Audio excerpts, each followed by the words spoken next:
welcome everyone to our seminar for success about paying for college, graduating with great finances. We're happy that you're here. I wanted to talk about why we do the seminars, because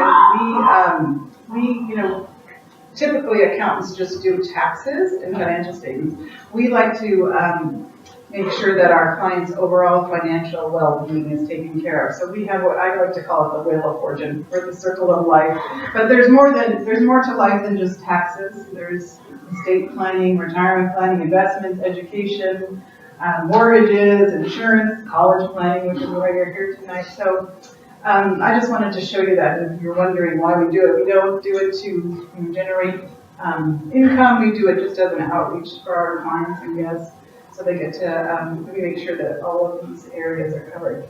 And on that note, we partnered with Anton, Barry & Associates, a financial planning firm that we've been working together for over 20 years.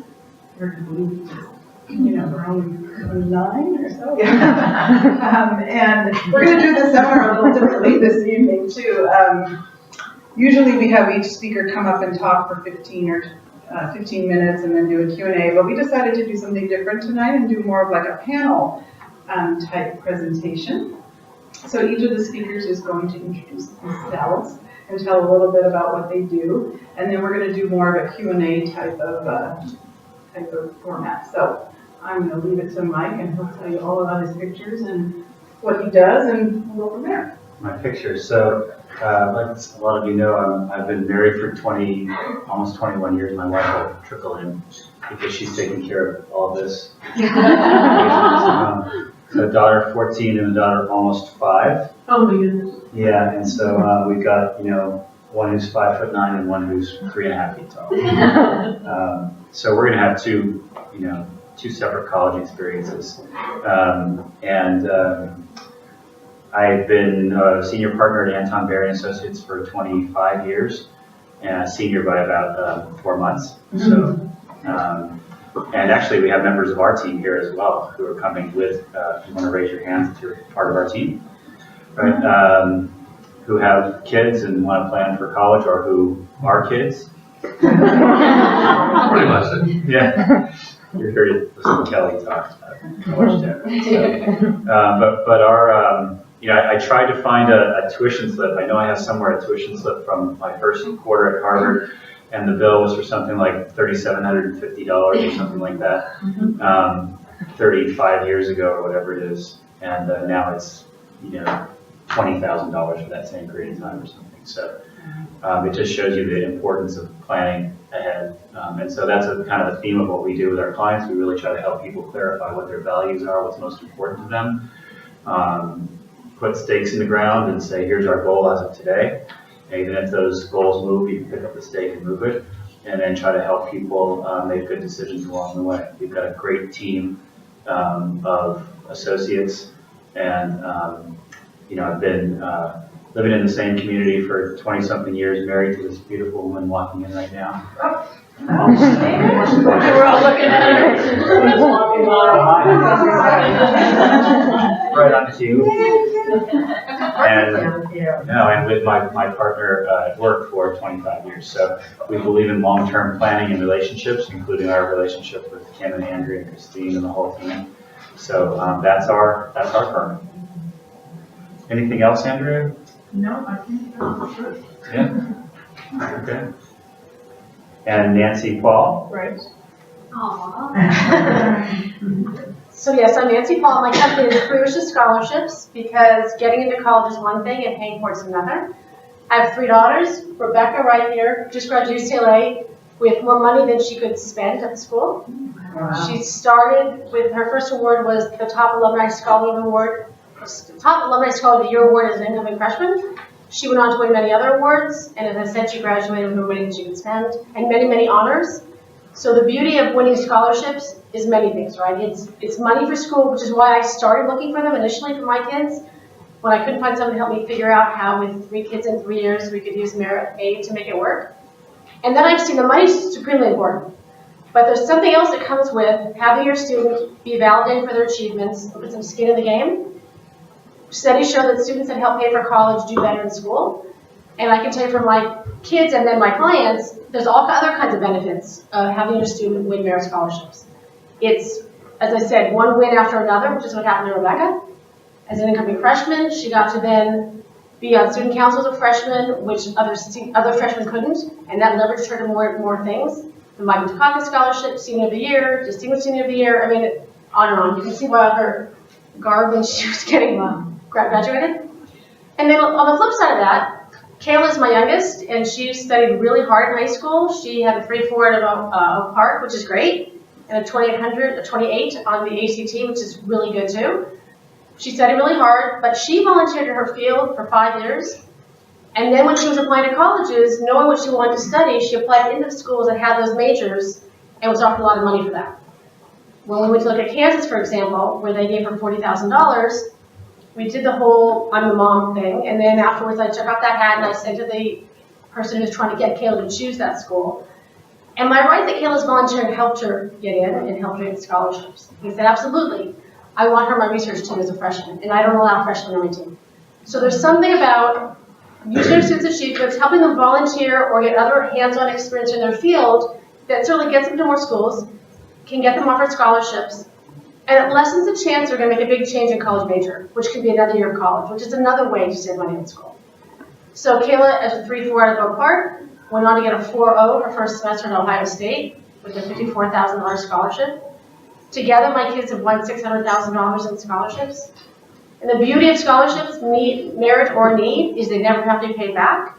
Merit aid is based on achievement. So your student's done something, whether it's strong grades, volunteering, a great essay, music, something to win money for school, either from a private source or from colleges.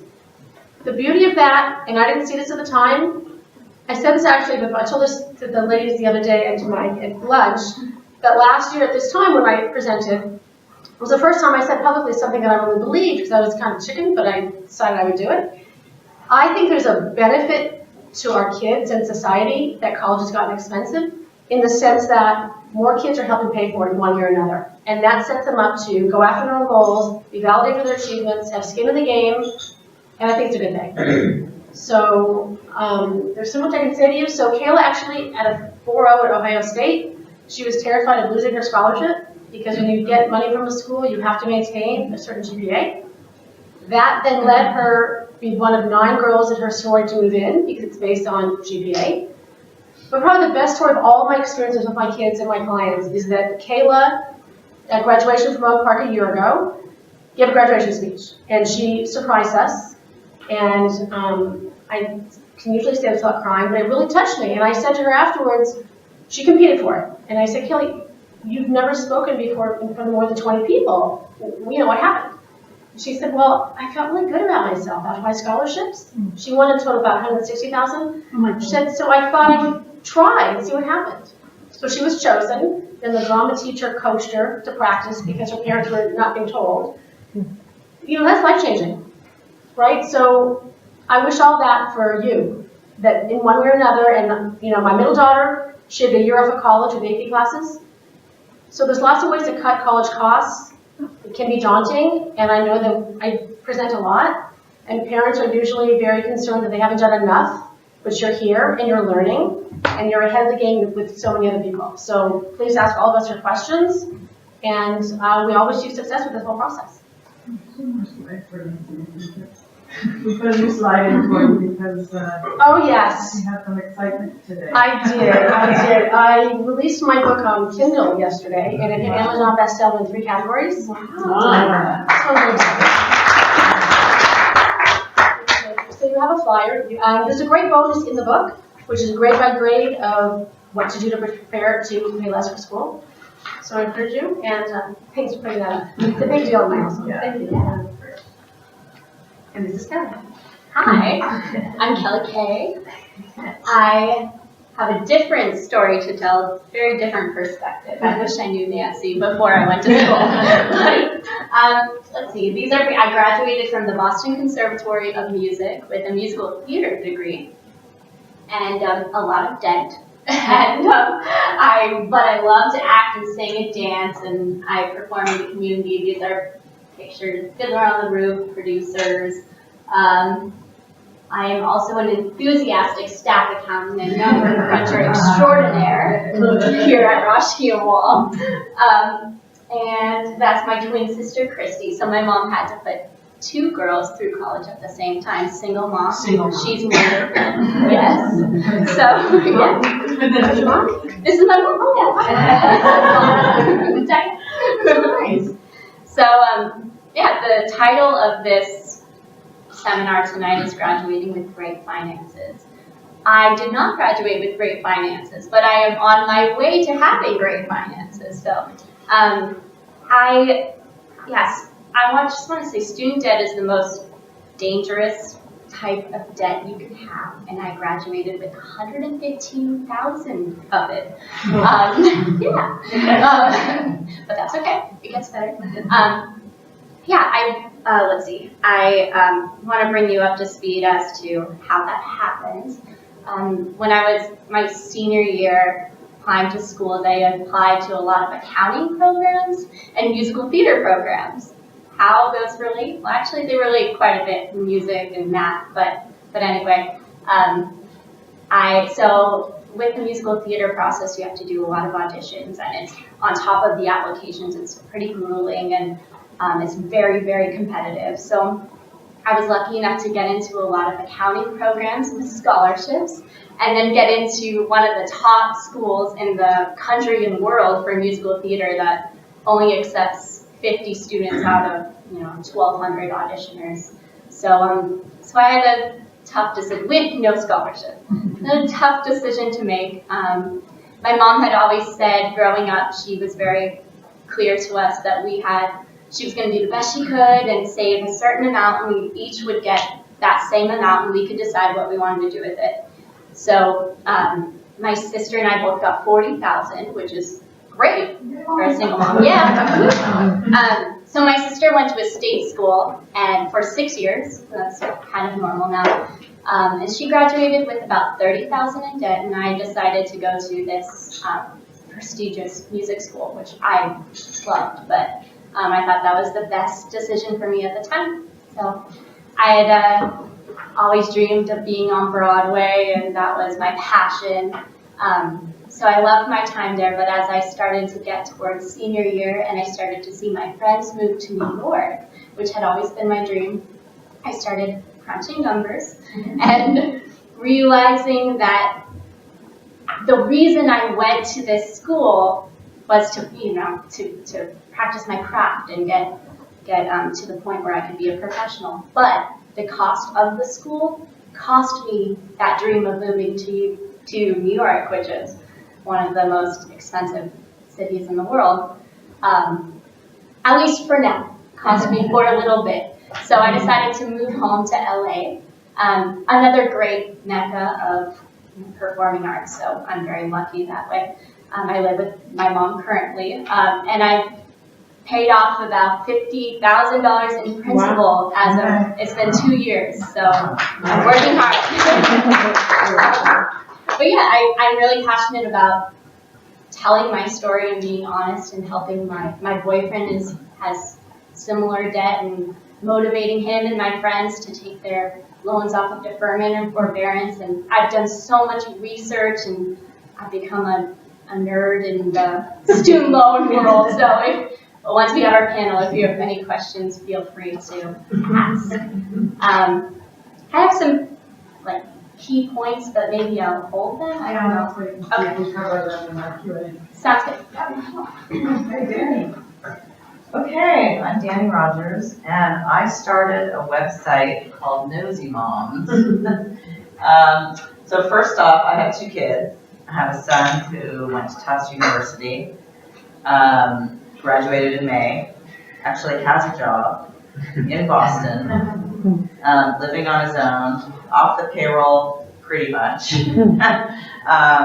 It's a sort of an interim job as he prepares to go to graduate school. So I didn't know Nancy. I wish I did, because my Tufts does not give merit scholarships. There's certain schools out there that act like Ivy League schools. The Ivies don't give merit scholarships because they think everybody merits that academic-wise. So I was in the dark about that and didn't understand. When my kids said, I want to go to Tufts, and I said, okay, we'll figure out how to pay for it, thanks to Mike. Anyway, he is working in clinical psychology and doing very well. And my daughter is at Northwestern, also a school that doesn't give merit scholarships. Why? I don't know. She's starting her sophomore year. She decided to go for biomedical engineering. We'll see. She made it through the first year, so we'll see. It's been very exciting watching them do that. I went to UCLA, paid my entire way through school. My mom was a single mom too, and didn't have $40 to give me for school, so I had loans and did the whole work and did it myself. And then I went to USF Law School. So I am a practicing lawyer. And when I sent my son off to Tufts, I did what a lot of involved parents do. I hooked up on the Facebook group with the other parents of Tufts to find out, and anyone in LA, some other mom had already beat me to it and started a group. And anyway, a bunch of the moms planned a lunch to get together and have that, so our kids would know somebody going across the country from LA. And this one other mom whose son happened to work a summer job at the Hollywood Bowl with my son, so they already knew each other. We hit it off, and we started talking about things, and we realized there was so much we didn't know. And we thought you just, teach them how to do laundry and send them on their way and, pack a few things and go to Bed Bath & Beyond, and that's it. And that is it really for the most part, but there's so many other things, like what bank do they go to when they're at school? Where do they get their money? How often should you expect to talk to them? Do you go to move-in day? Do you move them in? Do you leave them alone? There's so many things that we just felt so out of our element and we didn't know. And when we went to research online to find the information we thought we needed to help us, we're moving across the country, where do we stay? When do we need to make hotel reservations? Silly things to the emotional, how do we survive when our kids, 3,000 miles away? What if they get sick? Oh my God. So we were going through all these things, and there's a lot of resources out there, and we found that they were, you could find a little bit over here, and you could find a little bit over there, and it was difficult to really find all the information we were searching for or thought we needed to know. And so we came up with this website called KnowsyMoms with a KNOW, because we're in the know, but we're not nosy. In just a minute. And so we really started the website to get all the resources in one place, to put everything together and tell the parents, we have a lot of articles on all facets of college life, from, how do you get them there? They know where they're going. Now, what's the mechanics of the process to, how do you let them go? What are they doing at college that we need to know about? Drinking. And what do you do about it? All of those things. So we put it all in one place. We've got resources. We've got lists of websites to look at. We've got articles. We've got all the things, all the resources that parents, but they really do need us for some advice. They're going out there, they're doing things for the first time. So it's important to remember that. No matter how much they act like they don't, they really do. And the other thing was that through this process, it's very emotional for both the kids and the parents. And that sometimes the kids need to know that we sort of got it under control, even though we don't. So we need to sort of act like we do, because they are going through their own roller coaster of emotions. There's a lot of anxiety going on, particularly at the time when they're trying to go off to college, and they don't want to show it, and we try not to show it, but they want us to sort of be the rock, pretend we know what's going on, pretend we know that everything's going to be okay. And, that's sort of where our information on our website comes in, is providing the parents with the information, because when you have information, you can step back a little bit and say, okay, I've got it, I do know, what's gonna happen next. So, you can step back. And we've got so much information, which I'm sure we'll get into. So, paying for college, I put myself through school too. It was $100 a semester at Cal State. The books were more expensive than the tuition, but earning a college education is one of the greatest investments you can make in your future. But, right now it's a perfect storm for people going into college because tuitions are going up, the economy is weakening, and credit is tight. So it's really hard to figure out how to pay for college. The other beautiful thing about Triton or any test prep company, I'm a fan of Triton as well, is that whether it's the SAT or the ACT, the higher your student can score on that, the more eligible they are for more merit scholarships. Also, many things you do to win more merit scholarships gets you to more schools. But on the money side, and what I tell families also is that as you're married, getting closer to that college time, the one thing you really can do to affect your merit scholarship situation is test. GPA, you can't affect it that much in the end. It's cumulative over years. But a test score with really good prep and really not just going to the tutor but then doing the homework afterwards, you can have a significant improvement in what kind of scholarships you get. How do you pay for college? That's the question. Where do you start? We did a kind of a chronological order here because it's never too early to start. When your baby is born, you can start a college savings plan with Mike. And it's never too late to start. You can, by the way, also Nancy, like middle school is a good time for them to start working on volunteering or doing things that will help them win scholarships later. Kelli started when she was in college by figuring out what she had and getting that. And then there's Dani here to support you when all this happens. But really where you start is, has everybody heard of FAFSA?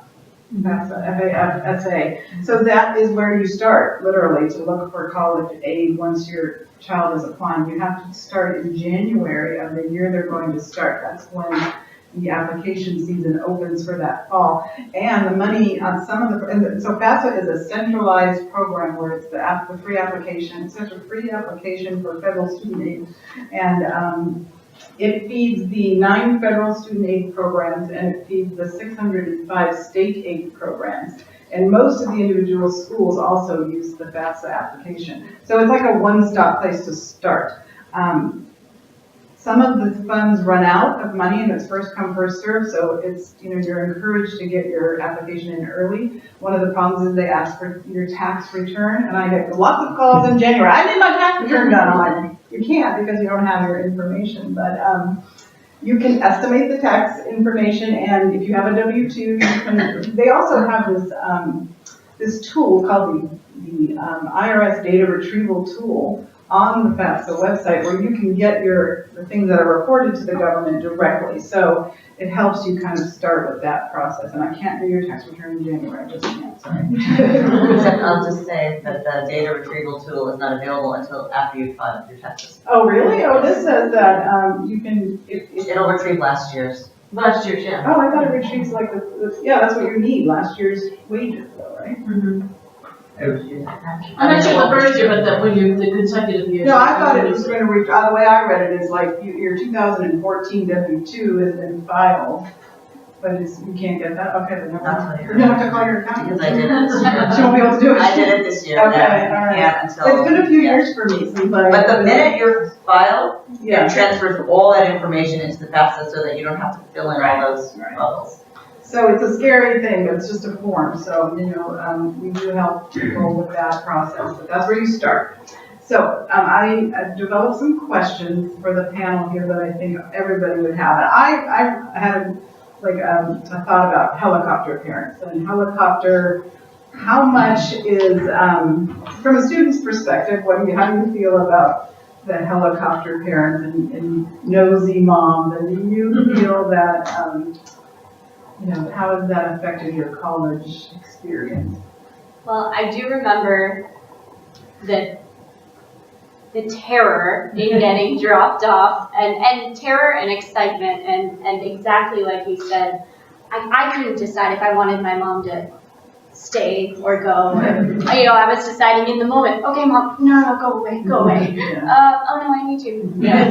So yeah, I think it's hard. It's like what? Preschool. It's like separation anxiety. I think what you said was really helpful. Yeah. You need the rock. You need them to pretend they have all the answers, even if they don't. We can't fall apart. And the only thing I would interject with that is that we're not KnowsyMoms is not about helicopter parenting. No. We aren't like labeled parents, and we're about how to not be the helicopter Right, yeah, parent. that was a lot of fun saying that. And then as far as like how much should parents be involved in the like scholarship application process? Should the kid be the one doing it or should the parent help? The truth is, usually it's the parents who are looking for the scholarships, and that's fine. If it's daunting for us, can you imagine? Right? So even when I started this just as a mom, way before it was a business, I did the research, and then I would turn over what I found to Rebecca, and she would do the applications. And with that, colleges expect that it's generally going to be the parent. If you're calling a financial aid office, it generally is the parent. It's confusing, it's money. They don't really expect their students to make those calls. So the way that I tell families that they can really, as parents, help the students best with scholarships, as Andrea was saying, the younger your student can get involved in activities that they love, the better off you are. People always ask me, what's the best activity for my student to just dive into? And I always say the one they love. The one they're going to stay committed to for 5 years, 4 years, become a leader in, as opposed to a little of this, a little of that. You know, the SAT, I said to Barbara last night, I spoke to China, and I said right to her, to the group of parents, from where I sit, the SAT, the ACT, really not fun. It's a necessary evil. It's just not awesome. But your volunteering or your extracurricular, I believe, should be something you love. It does not matter whether your student starts a charity here, goes to Rwanda, or participates in an organization that's already established. It's what they do with that. So as parents, as far as the scholarships go, you can help your students first get involved in things. You can do the research. You can brainstorm on what to write about. You can proofread. And as early as possible, talk about how college doesn't get paid for, and that if they're going to have some participation in it, set that expectation early, and set them up that way. I think you said something about having skin in the game. And so That's my favorite expression. Yeah. Because a student has skin in the game, studies show they do better. Right. Less tempted by other things. Right. If they have to get the money themselves, then They don't want to lose it. Yeah. I mean, Rebecca would tell you, my oldest, that she got a job as a freshman. I didn't push her to do it. She said, I just found this out like a week ago. She got a job because she'd won a lot of scholarships, and it felt awesome to know she was having to pay for college. And as much as she looked for scholarships all the time, she couldn't find any at that time, so she got a job, and she applied that towards college. One thing I just want to say on the FAFSA, just to be super clear, the FAFSA is for need-based aid. So merit scholarships that we're talking about they're not tied to the FAFSA, Right. but I still encourage everyone to apply for the FAFSA. And the regardless of their FAFSA just financial figures situation. out, like, every family is expected to have to contribute to the education. The FAFSA will tell you, they're going to tell you how much you're expected to contribute. Sometimes you look at that number and go, what are they talking about? Where's that money coming from? So Mike, sitting there so quietly. Can I add something to Sure, Nancy yeah. said that a couple things. I interview high school students to go to college, and one of the things they ask us to tell them is whether we think that the students' activities, the volunteer activities, the things that they're interested in are sort of perfunctory. Are they just doing it to put it on the resume to try to look good? Right, to have a list of things to do. Or is it something they're genuinely interested and passionate about? Do they have a leadership role in that activity? And we spent a lot of time in the interview trying to help the person with high ACT scores and high grades and all these activities come off the page. Is it real? And the other thing I'd add, just tying into what you said, not just about scholarships and things, is actually getting into the school. Exactly. The admissions process is a lot of. I think the dean of Harvard was recently asked, what would you tell your kid? What should our kids know about how to get into Harvard or into an Ivy League school? And she said, have them do something they're genuinely passionate about and follow through. Don't fill up a resume, but do one or two things really well and lead and dive in and be passionate about it. That's going to say a lot more about who your kid is than just filling a resume full of lists of things they've done. I have a question. When you have a kid in middle school, who thinks they know what they want to be when they grow up,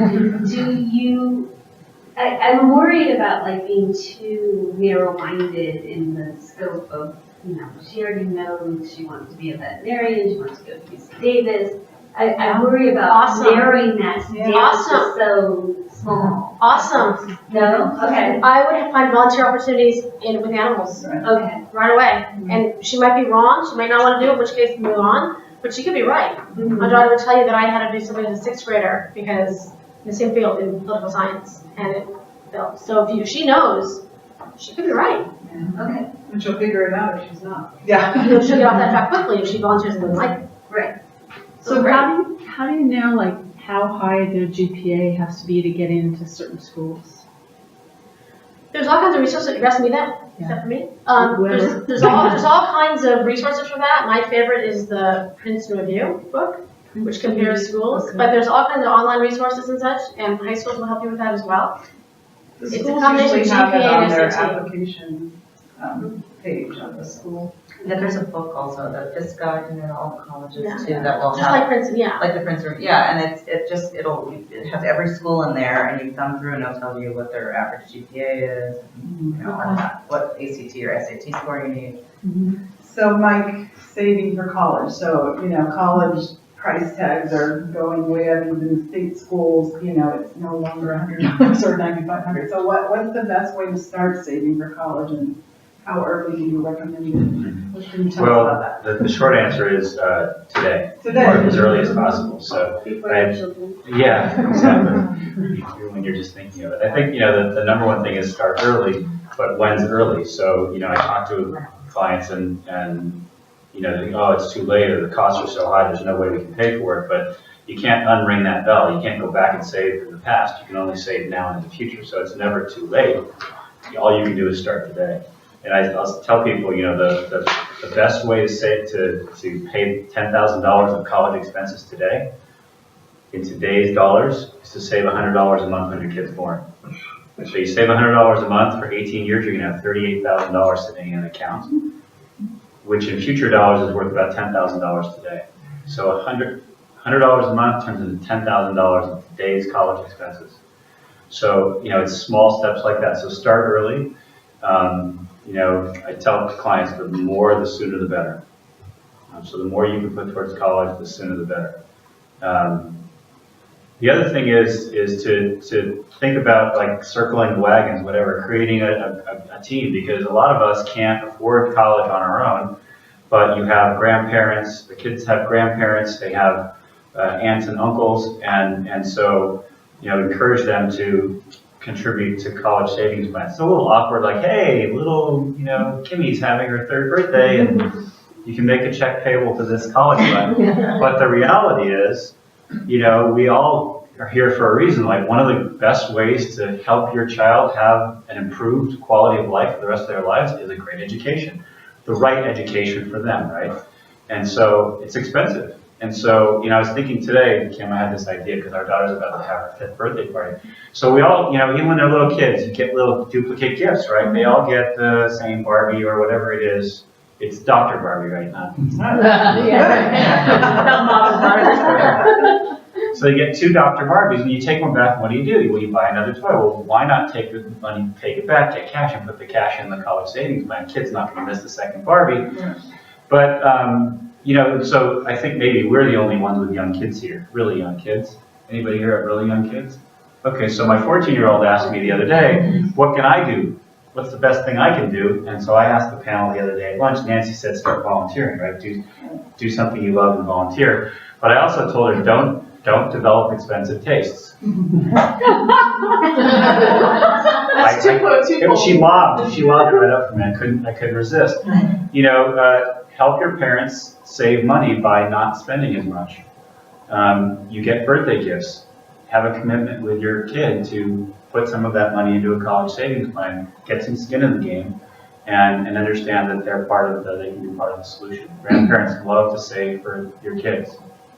I'm going to just hop in with my idea here. What I did for my son when he was little is I told him whatever his gift money was, whatever he saved, I would match his savings. Yeah. So that got him used to putting money in the bank from the very beginning.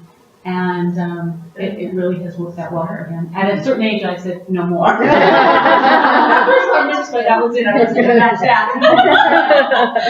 That's a good idea. So we talked about with our daughter, for every dollar of gift you get, spend a third, save a third, and give a third, give away a third. We've always done that, but that's the idea I think we've got stuck in our head. So start early, start as soon as you can. Every dollar counts, and the longer it's in there, the better. Create a team, your child included. And the third idea would be just to try to save money in taxes. So use the right savings vehicles. And I've got a couple things here that I can hand out there. They're actually in your pile there about different kinds of savings vehicles for retirement or for education. And anybody here used a 529 plan to save for college? Okay. So Sammy, why do you use a 529 plan? Why that? A financial advisor. And they rolled them out when I started working, and I said, okay, I'm going to do more, and that's what we do. Okay. And So you started early? we did. But there's tax benefits to a 529 plan, so all of the earnings in a 529 plan grow tax deferred, and they can be used for higher education expenses. And if they are, then the earnings come out tax-free. You don't have to pay taxes on the earnings. It's like putting money in a tax-deductible IRA. You're not paying taxes when you take it out. Yeah. You get to pay for college with pre-tax dollars. And so they're very valuable. And so even if you have a child going into middle school, or high school, hypothetically, you still have the time that they're in high school or middle school, plus the time that they're in college, to use that money. So even a freshman in high school still has 4 years of high school plus 4 years of college for earning. There's 8 years for that. So you can still accumulate tax-free earnings in those plans. There's also, within those 529s, if you have more than one kid, there's strategies for using 529 plans that we talk with our clients about. Technically sort of beyond tonight, but there's strategies to use 529 plans in the best possible way, kind of move the money around. Didn't 529 plans originally start, I'm just remembering we checked into it, weren't they specific to a state or to a school? Well, they have prepaid, the original plans were prepaid tuition plans, so there's two kinds. But most people now aren't using those prepaid tuition programs, they're just using the savings part of it, so you could use it for any school. So what happens if you save in a 529 plan when your kid's born? You start saving in a 529 plan and they get to be 18 and they're like, I'm not going to college. What happens with that money? Well, that's the main advantage of using a 529 plan over, say, a custodial account. You can pull the money back. You can use it for your own retirement and your own goals. Now, there's disincentives to do that. There's taxes and penalties, but you still control the account. Unlike a custodial account or a gift account, where when that kid turns 18, it's their money. They can go do whatever they want to do.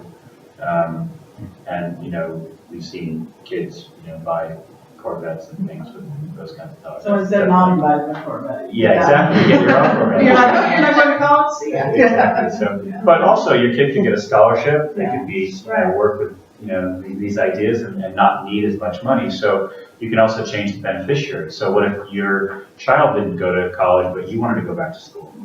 You can use it for your own education. So you can use the tax deferral for that as well. Or another child, or there's a definition of family members. So it's kind of anybody around you in your family can benefit from that. So okay, Kelli, I think I do now. So say you did all your savings and you know how much you had saved and you exhausted the scholarship ideas and you get to a college that's $20,000 a semester or something like this, and you have so $52,000 a year. And so what did you learn about loans? Like, what are the different types of loans that are available that you can share? We need to go that route. Sure, yeah. I know ideally we would love to pay for all of our children's college, but the reality is that it's getting harder and harder. So the first thing that I learned, the main thing I want to get at is take the federal loans first. Private are there if you need them, but federal is, there are multiple reasons, but one that was very personal to me was they have flexible payment plans, and they're very open with, I just call them up and I say, when I wanted to change my payment plan, I said I wanted gradual, and they walked me through it, and it was great. When I called my private lender, Sally Mae, they said, oh, well, when you applied for the loan 3 years ago, you checked this box that said you wanted accelerated payments. And we can't change that. So my payment on that loan is $500 minimum a month. And that's just one. And I can't change it, apparently. So that's the first one I'm paying off. But yes. But even with it, so after you do the FAFSA, you get, you'll have options of loans in your award package along with whatever they're giving you. But so there's federal subsidized loans and then unsubsidized loans. And subsidized don't accrue interest while your kid is in college. Unsubsidized, or is it, I'm sorry, wait, yes, unsubsidized does. So, so I just, for me, I needed both, so I took both. There's also a plus loan, which is for parents. It's taken under the parent's name, or is for grad students. But I would think 10 times about taking loans out under your name for your kids. I know private loans, you will need a co-signer, most likely.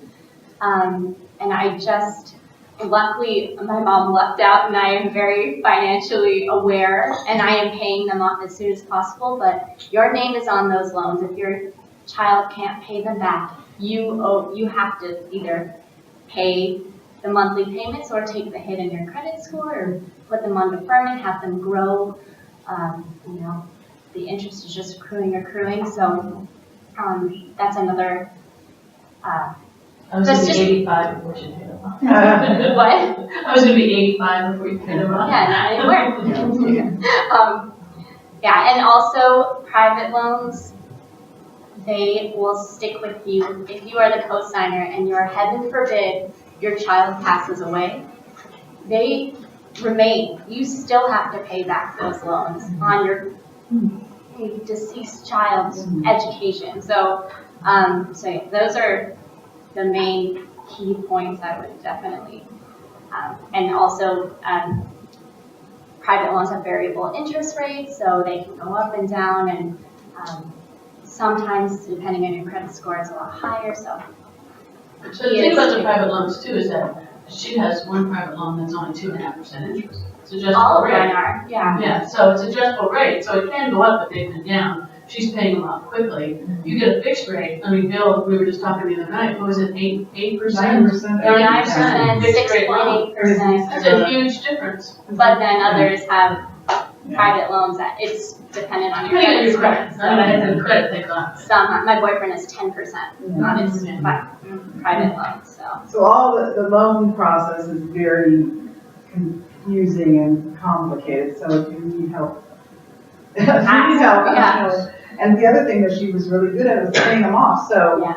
she came up with a really good plan for how to get out of debt, and she's really disciplined about sticking with it. So she's taught a couple of our seminars we've done in getting out of debt and budgeting, so she's great. And that's something I learned from having skin in the game. Yeah. You know, as hard as it is to graduate with debt, it allowed me to learn how to manage my finances very quickly because I had to.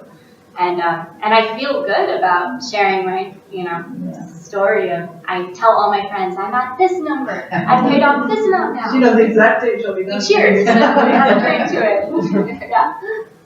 So Dani, so now we're in school and we're not paying the loans yet, but so once they're away at school, like what's the most important advice you would give parents? Like how often should you communicate with them? Should you, love them? What if you find out they're struggling? What advice do you have?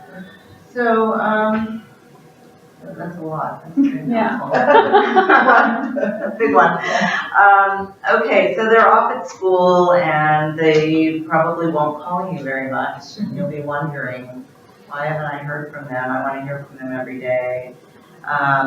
when we dropped our son off at Tufts, they had a big matriculation ceremony and the president addressed the parents. And interestingly, one of the things that the president said to all the parents is, if you don't know how to text, you better learn now. Do not call your student. If you need to send them a text, great. Do not expect a text right back. You should kind of know their schedule so that you don't interrupt them during class. But remember, they're figuring out their way. They have a lot of things they're adjusting to. So some will call all the time. Some won't call at all. We recommend maybe coming up with a minimum, every Sunday, let's Skype or let's talk or something. You need to be flexible because you want them to be involved in activities, yet, why don't they have time to talk to me? So it's a balancing act. It's all about balance, staying in touch, and you really need to let the communication come from them. Let them set the tone. On the other hand, if they're calling you all the time, they may be struggling. You may notice that they're struggling with things, and you may need to just listen, try to find out what's going on, try to guide them. They don't want to listen to you, of course. They want to call you, but they don't want your advice. They want you to listen to them. And, as much as I told my daughter, for example, who was struggling with academics, because she chose a very difficult major, she'd call me and tell me, I don't understand, and I don't know what to do, and it's too hard. And I'd say, well, they do have tutoring resources, don't they? Well, yeah. And I said, well, did you meet with your professors? Well, it's not at the right time for me. And I'd give her all this advice, and then she'd, I know what to do. I don't want to hear it from you. You just don't understand. I don't understand. They just need to vent sometimes. And so I think that you need to sort of try to assess what's really going on and if they're really having a hard time, the campuses, the schools, they want their kids to succeed. And as a parent, what we encourage on KnowsyMoms is that you get the information. Check out the college websites. Know what resources are available so that you can sort of, hey, did you, maybe they're feeling homesick or they're really struggling emotionally. You hear something that they might, be struggling with. Remind them that there's a health center, there's mental health resources, there's, go see your counselor. In my daughter's case, she finally called me back and said, well, I went to the tutoring center and there was a long line and a waiting list. I said, really? I said, well, what do you think that means? Maybe you're not alone. So let's come up with something new. And we worked it out. But sometimes they just need to, have you guide them without sort of telling them what to do.